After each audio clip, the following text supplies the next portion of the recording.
Hello, today on my channel you will hear an amazing story about life. I hope you enjoy this story. This one struck me to the core. Honestly, I still can't forget it. Enjoy watching. Carrie was in a hurry to get home. She literally went out for half an hour to buy medicine for little Matthew. She stood in line for a long time, waiting for the pharmacist to release a few vials of medicine to a man who smelled of bad breath. All the customers paid attention to him and started grumbling, but the pharmacist didn't care who bought what in the pharmacy, as long as the profit was important. Finally, Carrie managed to buy the necessary medicine, and she ran home. After all, besides 10-month-old Matthew, she had 3 other children. She was considered a mother of many children. She received certain payments from the government, but it was still not enough. At home, her eldest son, Cole, looked after the children, even though he was barely 9. However, the boy was courageous and helped his mother as much as he could. He changed diapers and fed his younger brother, put him to bed, and sang him lullabies. On top of everything else, Kiri still had to go out on the second shift to work. She worked as a nurse at the local hospital, earning a miserable wage that the whole family was surviving on. Her husband Thomas had died 3 months earlier, struck by a car as he was crossing the road. Kiri was left alone with 4 children in her arms. But soon she was able to pull herself together and move on with her life. She didn't dare leave her children with her neighbors, because most of them were alcoholics or cranky people. All they did was constantly ask her for money for booze or complain about their miserable lives. Carrie tried to reason with them and explain that she had a lot of problems too. But no way, these marginal people didn't even realize the abyss they were going to. These were the kind of characters she had to live next door to. At the same time, she was used to them and taught her children to keep away from them. It was bad enough that alcoholics and marginalized people started to annoy them. No, Carrie could not allow that to happen. And as a legal entity, she protected her family. You could tell she was respected and a little feared, so she didn't get cocky. In her haste to get home, Carrie didn't notice she tried to run across the road in the wrong place. At one point, it almost happened, which killed her husband. But at the last second, someone grabbed Carrie by the sleeve of her blouse. She turned around and saw an older woman in old and tattered clothes. She could tell it was a beggar woman who had come from some unknown place, and the woman pulled Carrie back onto the sidewalk at the last moment. A little more and the mother of many children would have fallen under the wheels of a car for sure. Just at that moment, a car whizzed by at full throttle. The driver did not even think to slow down, although he was well aware that he was in the city, not on the expressway. Kiri exhaled sharply, lowering her head guiltily. At the same time, the woman who had rescued her looked about 60. Not that she looked like an old woman. She looked more like a woman of years. And to be more specific, she was old enough to be Kiri's mother. She had turned 32 this year and was, so to speak, in the prime of her life. The stranger straightened her headscarf and looked at Carrie with a hard look in her eyes. "Why are you running so fast, honey? Are you going to the next world?" she asked reproachfully, blushing with surprise or maybe embarrassment for being so rash. Kiri answered softly, "No, I'm just rushing home to get my medicine. My youngest one is sick and there are 4 of them and no one to look after them. There's an older boy helping out and he's only 9. The beggar shook her head and motioned for Kiri to sit down on the bench near the bus stop. She was still wearing the smell that usually accompanied all the homeless people. Kiri also noticed that the woman looked after herself. She didn't have dirty fingernails and her teeth were in place. It was as if by some fateful accident she had joined the ranks of vagrants. At the same time, the woman expressed her sympathy for Kiri's difficult family situation and offered what one would never have expected of her. "Honey, how about I help you? Are you serious?" Question after question, Kiri answered, frowning her bushy eyebrows. "Of course I'm serious. I love kids," she replied with a smile on her face. "By the way, my name is Elizabeth, and I'm glad to have met you. Nice to meet you. And I'm Kiri. It's just that I didn't really think you were—" "Don't mind that I'm a little underdressed," Elizabeth interrupted her. "That's a separate story I'll tell you sometime. And don't be afraid of me. I won't steal anything from you or hurt the children." But Kiri had her doubts about the woman, since she'd never seen her before and didn't even know what she really did. And she could have invented a name, too, to keep her from asking questions. She was at a loss and didn't know whether she should accept Elizabeth's proposal or not. She was faced with a stranger, but at the same time the elderly eyes radiated kindness. In them, Kiri saw a sea of positivity, as if the closest family member was looking at her. Her mind was spinning. What if we made a deal? Wouldn't there be a catch? In the meantime, Carrie was in a desperate situation. There really was no one to look after the children, not even a friend. She had called her once and asked her to babysit them, but she had said that she was on a date with an interesting man. At that moment, Kiri even thought about her personal life, which had been long gone and was unlikely to ever appear. At any rate, it wasn't worth counting on until the children were of age. Kiri understood the hopelessness of the situation, so she gave herself wholeheartedly to raising them. She could not do otherwise. Her conscience would not allow it. After weighing the pros and cons, Kiri nevertheless agreed to Elizabeth's proposal. She had had no other choice, and she hadn't even mentioned the money. She gave the impression that the woman was going to babysit her children for free, and that spoke only of great generosity on her part. In fact, Elizabeth could have easily asked for payment and not made any gesture of goodwill. But no, that didn't happen. And 20 minutes later, they were at Kiri's house. The apartment was tidy, a testament to the pedantic nature of the landlady herself. Elizabeth looked around and said cautiously, "It's nice and warm here. We're doing the best we can." With a shrug, Kerry answered, "Come on in. Let's have some tea." Children came out into the hallway at the noise. They immediately perked up and started asking, "Who are you?" "Our grandmother." Elizabeth had tears in her eyes. She took a handkerchief from her pocket and wiped her face. Noticing her confusion, her excitement, Carrie jokingly answered the children, "Yes, it's only a grandmother for an hour." The last words had no effect on them. They didn't understand what they meant for an hour anyway. The main thing they heard was grandmother. Everything else was of secondary importance. The children immediately smiled and started hugging the old woman. She almost cried again from surprise, but she managed to restrain herself. Elizabeth looked at Kiri and laughed out loud, while the woman of the house joined her in return with a gay laugh. In the meantime, little Matthew received a portion of the medicine and felt a little better. Kerry took his temperature just in case, and it was not critical. I gave Elizabeth a cup of tea, and she began to get ready for work and give her instructions. If Matthew gets a fever again, give him some antipyretic syrup.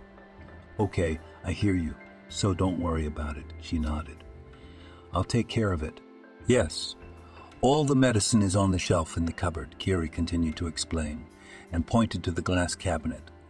"In case you want something to eat, and I've already fed the kids, there's soup in the fridge and cutlets and pasta there, too. And there's baby food in the kitchen table. Cole knows, he'll show you. Everything will be all right. I didn't come to see you for food," Elizabeth tried to reassure her. "You can go to work and not worry about anything." Kiri nodded, and in her mind she thought, "How can you not be worried? These are my children." At the same time, her gut told her that she really shouldn't worry, and her heart didn't tingle, by the way. Everything said that Elizabeth was incapable of hurting anyone, so Carrie could go to work with the confidence that nothing would happen at home. But as she walked to the hospital, she still had anxious thoughts, especially about the fact that life had been so hard. After the death of her husband had a hard time, there was no place to wait for help, and among her friends there were no people who would provide all possible support. In short, a deadlock from which she got out as best she could. Kerry couldn't imagine what would have happened if she'd given up. Most likely, she would have just been crushed by life's problems, and the children would have had to be placed somewhere because there would have been no way to raise them. However, all of this was largely avoided by Kiri, and all thanks to Thomas, who, although he was an orphan, knew how to find a way out of any situation. I remember how they had an urgent need to pay for the treatment of their eldest son. Carrie called everyone she knew at the time, but could not get the money together. And then her husband made a deal with a neighbor who had always hated them to help him finish building the garage. The neighbor, oddly enough, agreed, and Thomas ended up earning money for medicine. In fact, he'd gone over himself for the baby. Kiri remembered that, and now, when she had to think about who was going to babysit, she too put aside her principles and worries.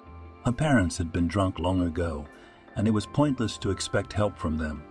But in the old days, when they were still sober, Kiri hadn't seen much good either. Even then, her mother had said, "Married, you've grown up. There you go, but how could you ever hope to get any help after that?" Naturally, Kerry gave up and cut off all contact with them. She was ashamed to even approach them. With these heavy thoughts, she hurried to work, but no matter how fast she hurried, she was still late. She was met in the waiting room by the superintendent. "Phil Stewart, that's a nightmare." "Where do you go, sweetheart?"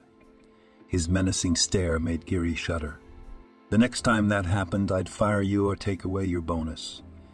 Kiri almost cried in response, but restrained herself. And immediately the thought flashed through her mind that there was that bonus, a couple of cents, and she wanted to take it away. Of course, she didn't say it out loud. "I'm sorry, Phil Stewart. It won't happen again." Bowing almost at his feet, Kiri jumped to her cubicle.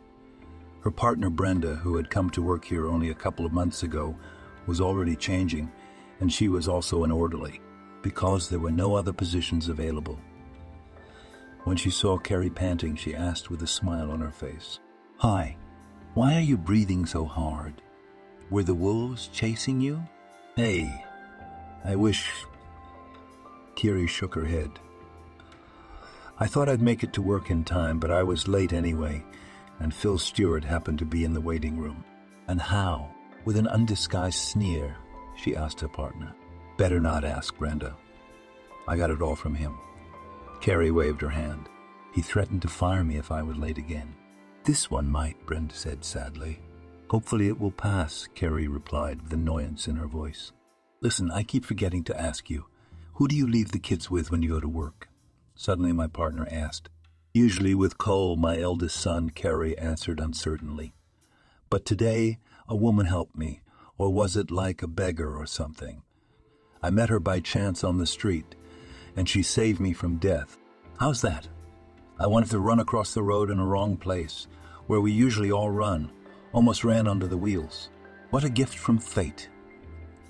And after that you invited her to your house?" "Well, yes, we agreed that she would watch the children. Besides, Elizabeth seemed like a decent woman. I didn't see her papers, of course, but she looked about 60, and I don't think people of that age are capable of any kind of meanness." "Hey, you're naive." She believed the first man she met. Her partner laughed right in her face. "Are you out of your mind? Leaving your kids with just anyone? She's probably already knocked around your apartment and the kids are hungry and calling for their mother." No, she wouldn't do that." Kiri shook her head negatively. "Okay, suit yourself.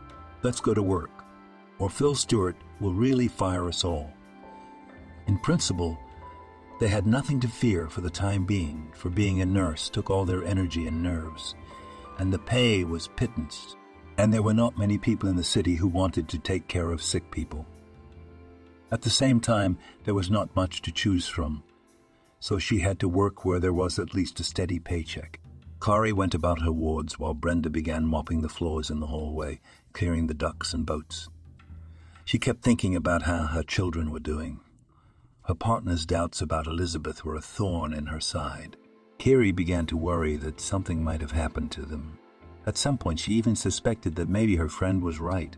At the same time, her intuition told her that her worries were in vain, and she was just winding herself up even more, creating problems both emotional and quite tangible. Not noticing someone's abandoned slippers near one of the beds, she almost tripped over them. She managed to keep her balance, but the vessel with the remains of what was there fell loudly to the floor. An old woman lying on a nearby bed grumbled and called for a doctor. A few minutes later, the superintendent came and asked what had happened. "Why the noise? Keep your nurse quiet." "She won't let me sleep," the old woman muttered. "What happened, Carrie Flynn?" the superintendent asked sternly. "I just didn't see someone's slippers and almost fell. I tried to explain to Kiri. The ship fell out of my hands and the whole room rattled." "All right, I'll give you a reprimand. Keep up the good work." The supervisor wagged his finger and left the room. The incident was over, but at the same time Kiri was left with a bitter residue in her soul. She received a scolding for merely doing her job diligently. Once again, Kiri was convinced that nursing was a thankless job. Leaving the room, she leaned against the wall and cried softly. Brenda was just washing up when she saw her like this. "What happened? Who hurt you?" "As always, I got the hot hand," Kerry replied through her tears and told her partner what had just happened in the room. "No conscience at all. They could have said thank you." Brenda shook her head, referring to the patients. On the other hand, it was to be expected at their age, and some are not happy to have lived to this age.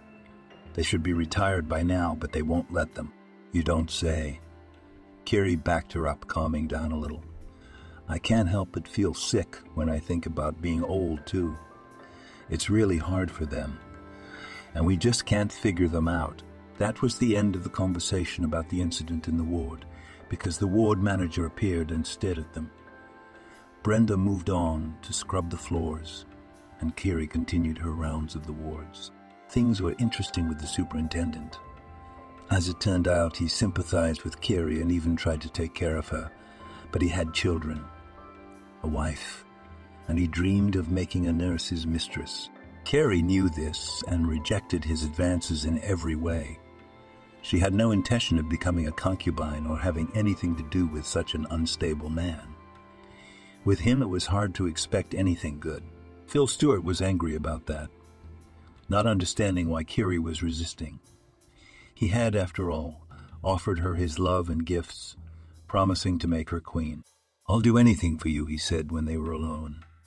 "No. Better alone than with you." She shook her head negatively.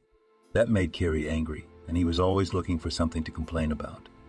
At the same time, today's lateness had no bearing on that. Phil Stewart only threatened to fire her, but nothing went beyond words. You could tell he was patient with Kiri, except that she didn't want to accept his advances. The nurse couldn't even think of getting involved with a married man. Kiri dreamed of great love, of everything being mutual. Her favorite books were women's novels, in which she found solace and an outlet. At the same time, Kiri didn't believe in fairy tales about princes on white horses, which teased young girls. At her age, she was ashamed to think of free gifts of fortune. She relied only on her own strength. When she had finished her rounds of the wards, she joined her partner, and together they cleaned all the floors much faster. After that, the nurses returned to their quarters. "I advise you to ignore him," Brenda said as she turned on the kettle. "If you mean the manager, I've forgotten all about him." Carrie brushed it aside. "Let's have some gingerbread. They're still fresh. They're not stale." Slowly she went about her work, and before she knew it, it was morning and her shift was winding down. She glanced at her watch and involuntarily yawned. She muttered to herself, "So another night has passed." "Did you say something, Carrie Flynn?" asked the supervisor, who suddenly came up from behind her. "Yes, I was happy for the patients that they were doing well," Kiri answered confidently and without hesitation. "Naturally. They're under my watch." Knocked himself on his chest, Phil Stewart. Who could have doubted it? Kiri didn't answer, just nodded her head. At the same time, she barely had the strength not to laugh. It really was true what people said, that if you don't praise yourself, no one else will. It seemed that the superintendent liked to pound his chest and prove to everyone that he was the best doctor. On the other hand, there was simply no one to question his professional skills. After waiting for the end of her shift, Kiri quickly changed her clothes and rushed home. She didn't even say goodbye to Brenda, running past her partner to do it for both of them. Goodbye to you, and goodbye to me. The nurse shook her head and left the hospital too. Her heart nearly jumped out of her chest as she ran home. Carrie was so worried about the children. She didn't know how they had spent the night, especially since they didn't have a backup phone. At the same time, Kiri hoped Elizabeth had done nothing wrong. Something told her that she had. Running into the yard and stopping by the entryway to catch her breath, the first thing she did was look at the windows. The window in the kitchen was open. White steam was billowing from it, and the first thought that came to Carrie's mind was that she must be cooking something. And what was my surprise when, once she was home, she saw lush pancakes on the table and the children immediately poured out of their rooms. They looked well, fed, and clean. It looked like the guest had already fed and bathed them. Honestly, Carrie was shocked to see such a thing. You are just like a magician, Elizabeth. The eldest son, Cole, brought the youngest Matthew in his arms and proudly uttered, "Mommy's better now. No more fever." Carrie put her lips to his forehead and was surprised to find it wasn't hot. Wow. And before that, he was running a fever right from the morning. She shook her head. "I made him a compress of herbs," replied the elderly woman. The syrup, of course, also came in handy, but folk medicine was better. I don't even know what to say. Kiri was confused. I thought it was going to be messy and filthy. Is that what you meant to say? Elizabeth added to her thoughts. Well, not exactly, but something like that. Carrie nodded. And now I can't believe my eyes. Don't look so surprised. I promised you everything would be all right. Leaning her head to her side, Elizabeth said, "You sit down at the table. You can have pancakes and tea. The children, by the way, are fed. But if they want more, there's enough for everyone." Carrie couldn't help but cry, and then she hugged Elizabeth. "You are my guardian angel." These words were a balm to Elizabeth's heart. Once the women had calmed down a little, they sat down to tea and pancakes. They were so delicious that Carrie didn't notice how she ate 3 whole ones in a minute, satisfying a little of her morning hunger. She asked cautiously, "Excuse me for asking, but how did you end up in this position?" "You know, Carrie, I don't have much to tell you," Elizabeth shrugged. "I don't remember much. I woke up in a ditch with no ID and no money. It was almost a year ago. My head was all messed up. I could barely get up. That's horrible." "Wasn't there anyone else around?" With her hands pressed to her face, Carrie asked with regret in her voice. "Why?" She shrugged her shoulders and answered, "I was picked up by some tramps and taken to their shack. There I got clothes from them because mine had fallen into disrepair. I don't know how long I had to stay in that ditch. So I put on what they gave me, as I had no other choice." "How did this happen in the first place?" "I don't remember, Kiri, for the life of me. But I don't remember anything else." Elizabeth shook her head. "Have you tried the police?" Carrie continued to ask. "Are you laughing?" "Of course I did," she answered with annoyance in her voice. "I went there, explained my situation, but they wouldn't even accept the application. I don't get it. Have we stopped protecting people?" Carrie was surprised. "There was a police officer there by the name of Whitson. He sent me away, and he said I was in the way of helping decent people. You tell me, Carrie, am I not a decent person and worthy of respect?" The woman cried again. And that's when Carrie handed her his handkerchief. "No, I'm not." "You're a good person," she reassured Elizabeth. "You just ran into an insane policeman. It's like with us, if you're not a relative or a friend, you'll wait your turn indefinitely. I guess, Carrie. That's why I left there without getting any help." The woman shook her head. "I feel sorry for you. You're a prisoner of your circumstances. And as for the police, it's just a system that can't seem to be eradicated." Deep down, Kiri didn't just sympathize. She resented the fact that no one had helped Elizabeth. The woman had lost her memory and was on the margins of life. After reflecting on her problems, Kiri suggested. Stay, we have enough room, and children, as I understand you, are happy. Are you sure about this? Elizabeth asked cautiously. I only wanted to help a little. I am very grateful to you, so I ask you to continue to look after the children. Kiri stood her ground. I work shifts as a hospital nurse. You could say the kids are often left alone. Okay, I understand, I agree, Elizabeth nodded. Especially since I have nowhere to go anyway. It's too early to give up on yourself here, said Kiri. There was a happy smile on Elizabeth's face at the fact that now she could live in human conditions and no longer waste time looking for food. Having agreed on what needed to be done and at what time, Kiri continued to work quietly.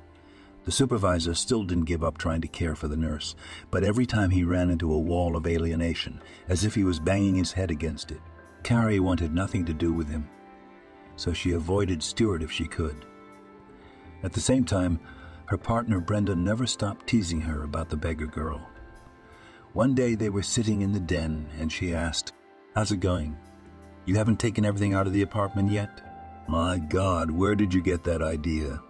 Kiri answered grudgingly. She and I are completely idyllic. I've never met anyone who could help like that before. That's not surprising. There are plenty of people like that everywhere, Brenda retorted with a shrug.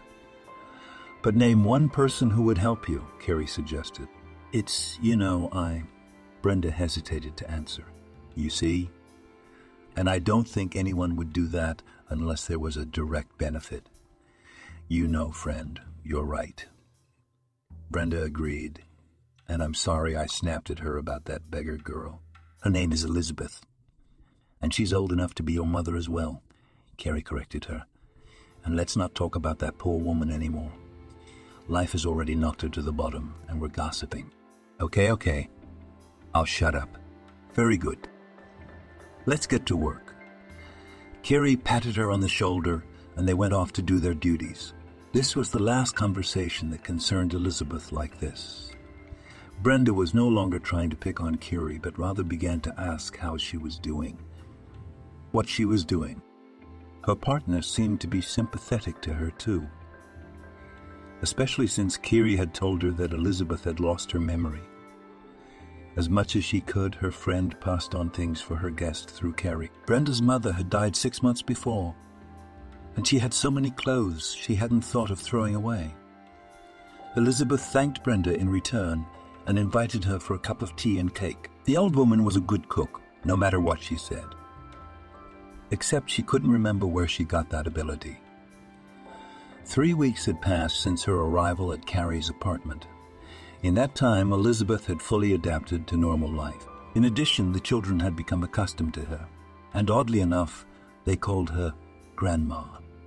They thought she had been gone for a while, and now she was back, especially since their mother did not even think of disproving their assumptions. They lived like one big family, but soon something happened that completely threw them off balance. Doctors diagnosed their eldest son with a heart defect.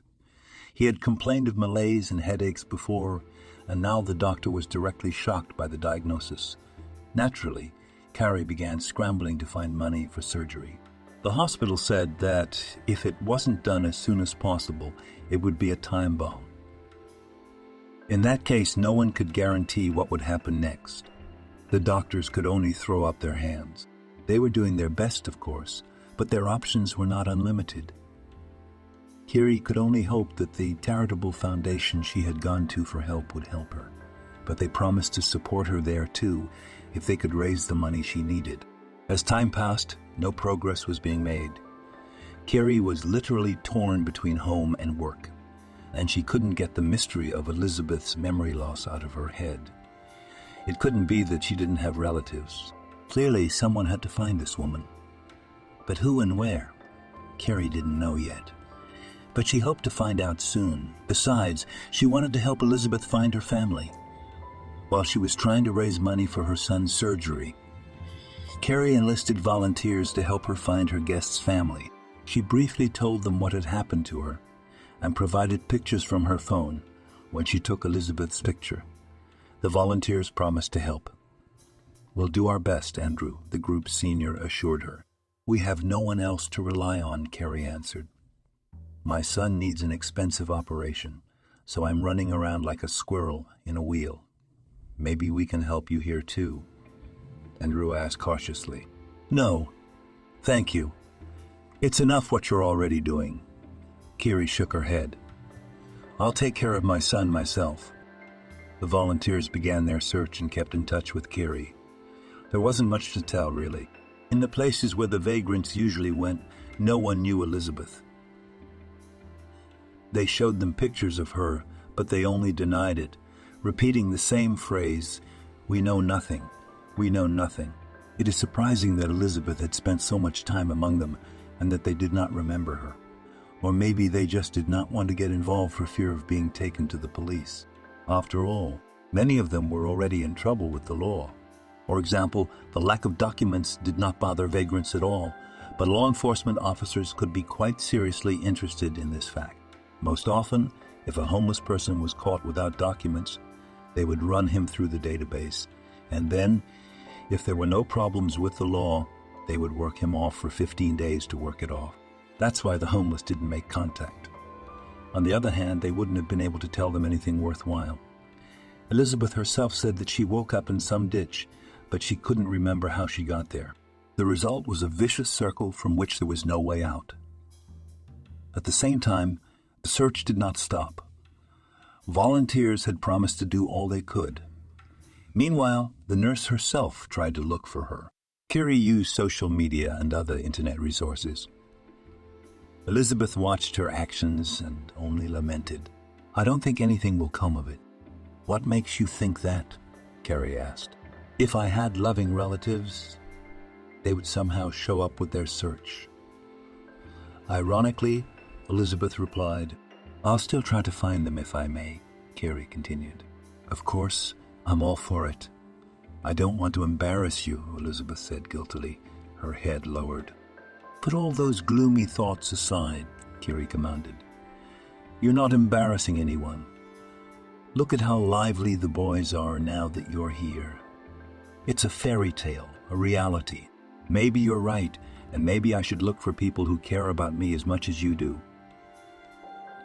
Elizabeth agreed with her. "That's right, you shouldn't give up." Carrie confirmed her intentions. After that, she continued her search, which was soon revealed at work. Brenda was very supportive, but the rest of the co-workers scoffed, and some even wagged their fingers at her and muttered, "You're out of your mind helping some beggar girl. She is the most ordinary woman, only with life's difficulties, trying to change their minds. Carrie, you don't know anything about it, so you're judging." In general, almost everyone in the collective, with the exception of Brenda again, thought that the beggar was just fooling around and tried to dissuade Kiri from searching any further. She even offered to put Elizabeth in an orphanage, but she refused and sent them all away. She was not the type of person to stop in the face of difficulties. Kiri believed she would succeed, and Elizabeth's family would be found.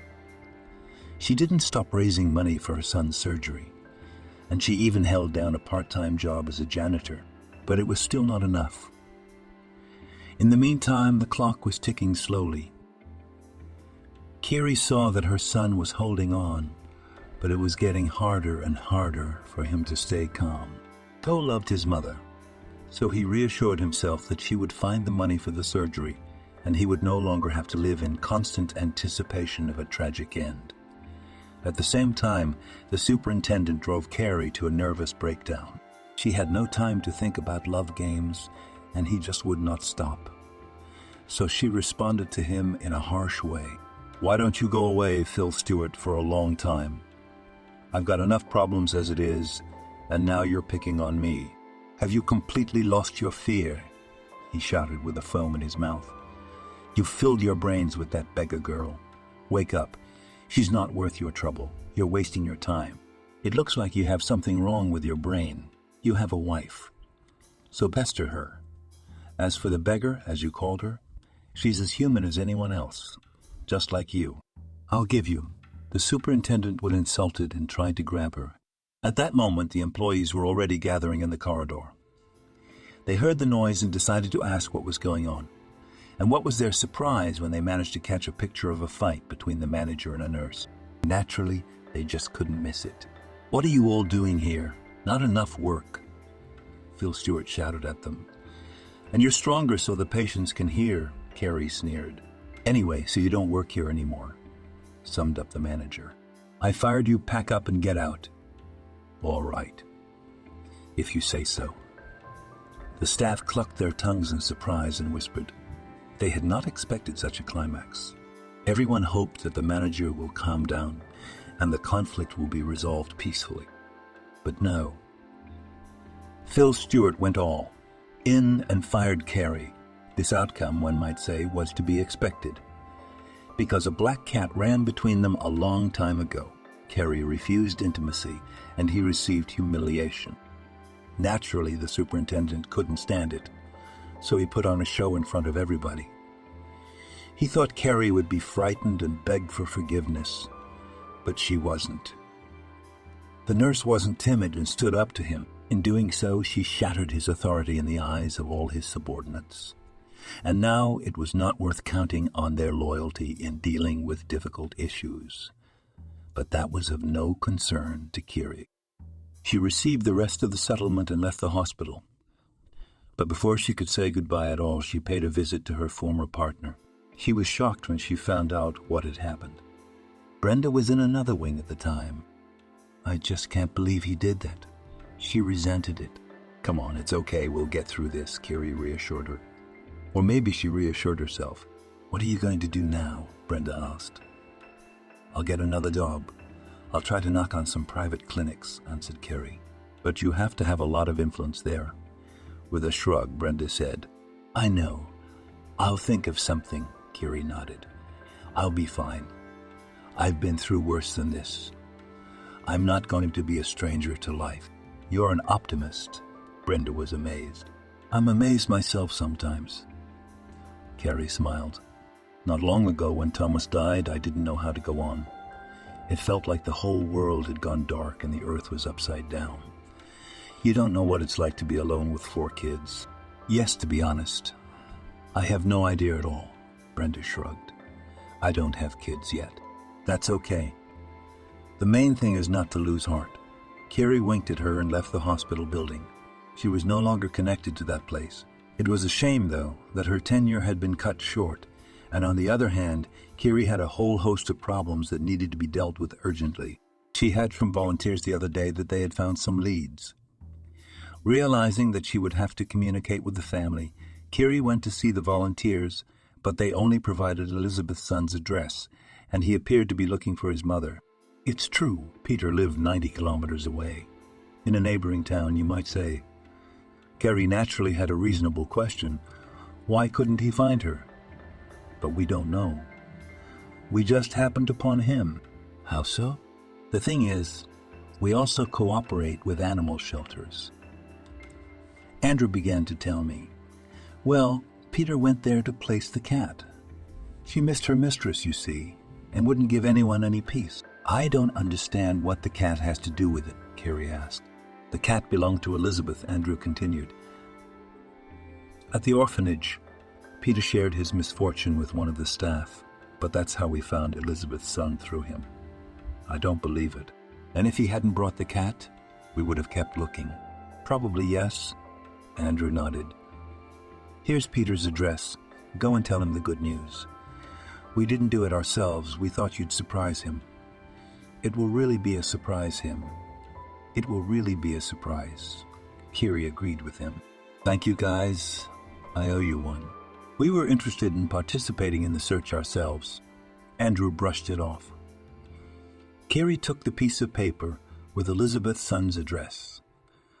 Naturally, she didn't tell her anything yet. It was necessary to personally verify that it really was the son of the missing person. After what Andrew had said about the orphanage and the cat, Carrie suspected that Peter might have gotten rid of his mother himself. If the cat had prevented him, it would not be difficult to send the man to the afterlife.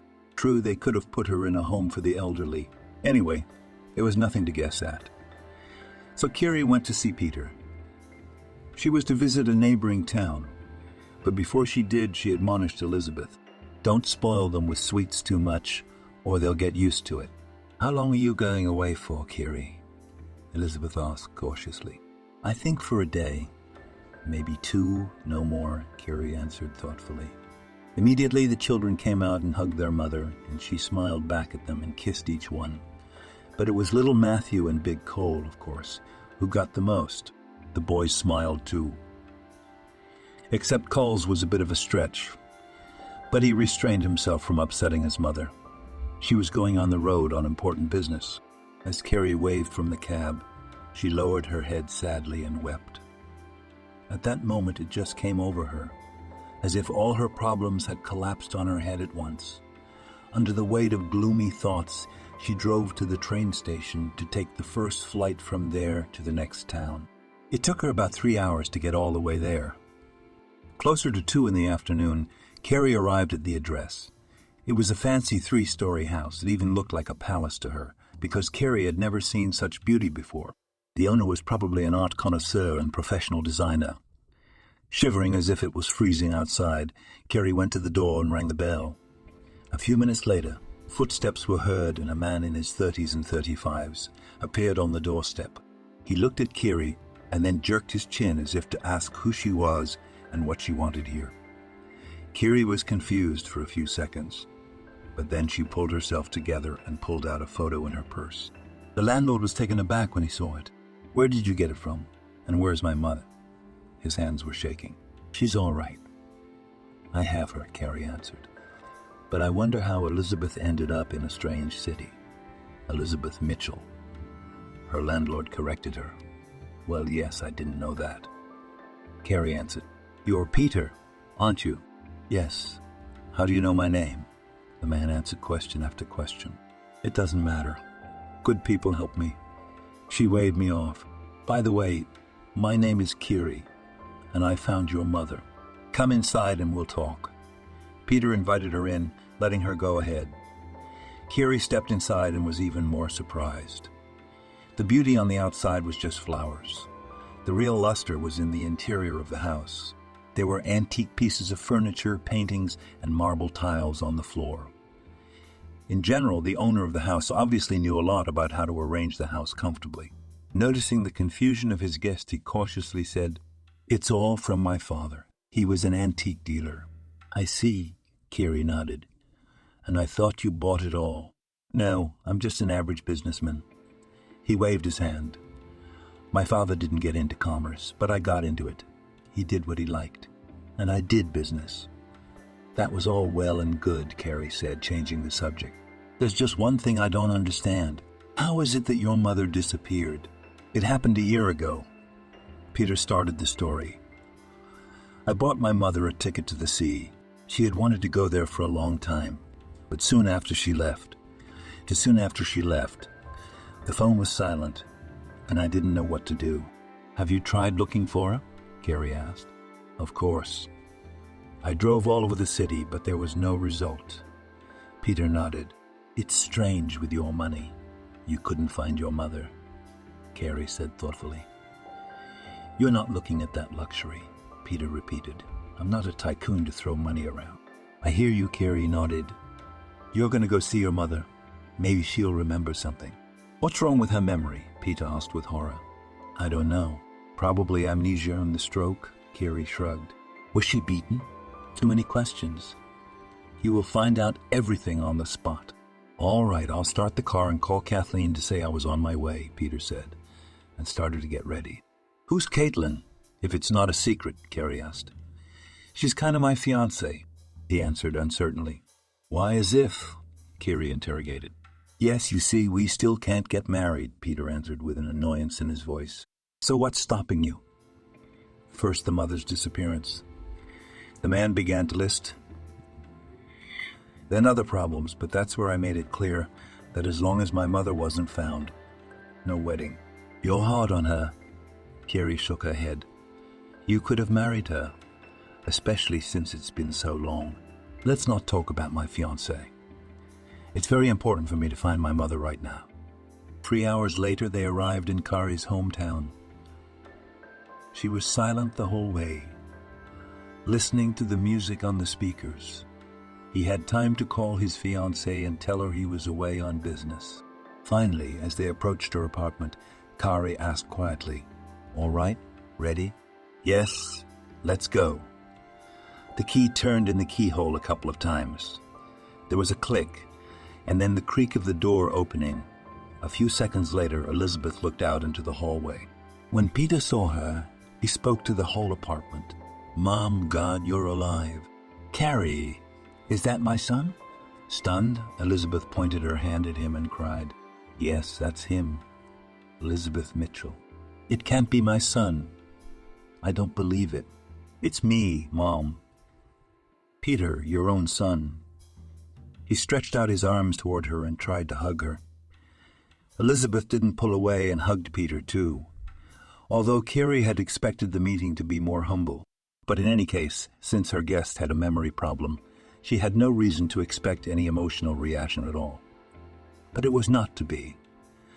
Elizabeth wept when she discovered that her son was before her, and at the same moment she spoke loudly. "That's right, I remembered. It's all your fiancé's fault. I don't get it." "What do you mean?" Peter asked with undisguised surprise. Wait, I don't feel comfortable." Elizabeth waved her hands and began to crouch. Peter and Kerry picked Elizabeth up and carried her to the couch.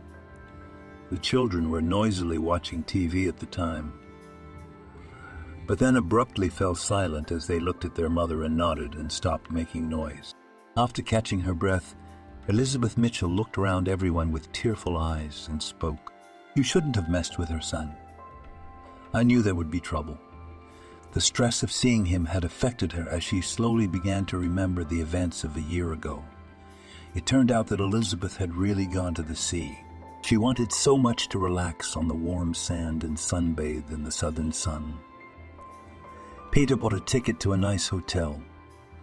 It was only a couple of minutes' walk to the sea. He thought he'd given his mother a present. Peter's fiancée was to blame for her troubles. She was the one who poisoned her acquaintances to hit Elizabeth on the head. But they also had time to say goodbye to her. "Remember, old woman, where you're going. Leave Caitlin alone and leave her and Peter out of the way," said Elizabeth Mitchell. "Are you serious?" my son asked with horror. "Yes, as strange as it sounds, but your Kathleen wanted to kill me," nodded Elizabeth Mitchell. She went on to say that she had originally been against their relationship. Elizabeth saw through this Caitlin and felt in her heart that there would be trouble. That was why she insisted that they sign a prenuptial agreement. Peter was still hesitant at the time about the advisability of such formalities, but his mother convinced him that it would be better, and in the end he agreed. But the bride was adamant in her refusal. Peter even had to persuade her to approve the marriage contract. But then my mother went away to the sea and disappeared. "I knew your relationship wouldn't do any good. I'm sorry, Mother, for God's sake," Peter cried. "I was as blind as a kitten, not seeing anything around me. But your eyes are open now," Kiri intervened. "What are you going to do about Caitlin?" "I'll solve it now," Peter answered angrily and started to call someone. It turned out that he had asked his friends to shake down his fiancée, now an ex, for all the information about his mother's unfortunate murder. She, under their pressure and out of fear for her life, confessed to everything and gave up her accomplices. They were soon arrested, and at the inquest they testified that it was all planned by Caitlin. She had suggested that they wait for Elizabeth at a nearby station and kill her. They did so, but they didn't take any chances and escorted the train 90 kilometers from their hometown. There, Elizabeth got off at the station to buy water. They chose their moment, struck and said hello before finishing them off. But someone scared them off. Anyway, they dumped Elizabeth's body in a ditch. They took out the papers and the money and ran away. They covered their tracks so that if anything, the case would be investigated in another city. However, Caitlin was told the case was done, and they got money from her. Peter was shocked when he found out. Naturally, a wedding was out of the question. He didn't even go on the date Caitlin had asked him to. For him, she was in the past, And so was what had once brought them together. Now the whole gang was getting ready to stand trial and answer for the crime they had committed. The investigator promised that they would receive the maximum terms under the article.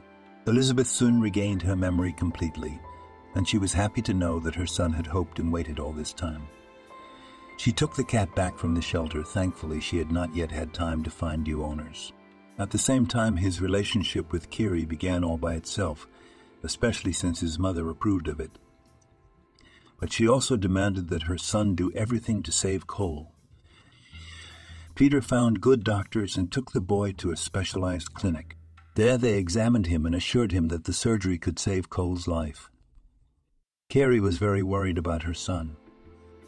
Every day she visited him and prayed to God everything was okay. The doctors performed the surgery and it was successful. Joyful news came to the family.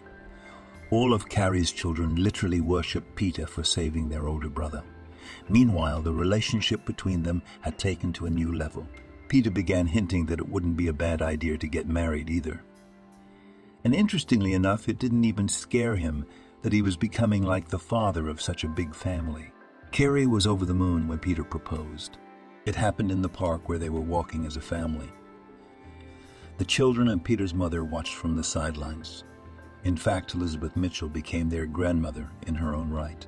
As she hugged the children, she wept and said, "And in sickness and in happiness for the rest of my life, I agree to be your wife," Kiri answered loudly. Her voice even made the doves fly up and circle above them. It was a good sign, signaling that two loving hearts had found each other. Stepping closer and holding hands with Kiri's children, Elizabeth Mitchell blessed their marriage. A month later they were signed. Peter immediately told Carrie that they would live in his big house, and Carrie's apartment was traded for 2 one-bedrooms in Peter's town to rent. By the way, Cole was on the mend after surgery, and he was discharged just before his mother and Peter's wedding. He took part in the festive celebration and congratulated the newlyweds from the bottom of his heart. And, interestingly enough, for the first time he tried to call Peter Daddy, though he had been wary of him before. On the other hand, it was simply impossible not to understand how much good he had done for them and, first of all, saved his life by paying for the operation. After the wedding, they began to prepare to move out, so as not to drag it out. But then Kerry remembered that she had a debt to repay. Peter also wondered who she hadn't given the money to, and wondered, "And when did you have time to borrow it?" "No, it's not about the money," Kiri objected. Peter ended up bringing her to the very hospital from which she had been fired. Kerry had no trouble finding the superintendent. Phil Stewart was just making his rounds among the patients. She didn't hesitate to throw everything she thought of him and what he deserved in his eyes right in the room. You could say that Kerry embarrassed the superintendent and reprimanded him in terms of lovemaking so that all the other female employees knew. To his misfortune, his wife came into the hospital. She heard everything. Words can't describe what happened after that.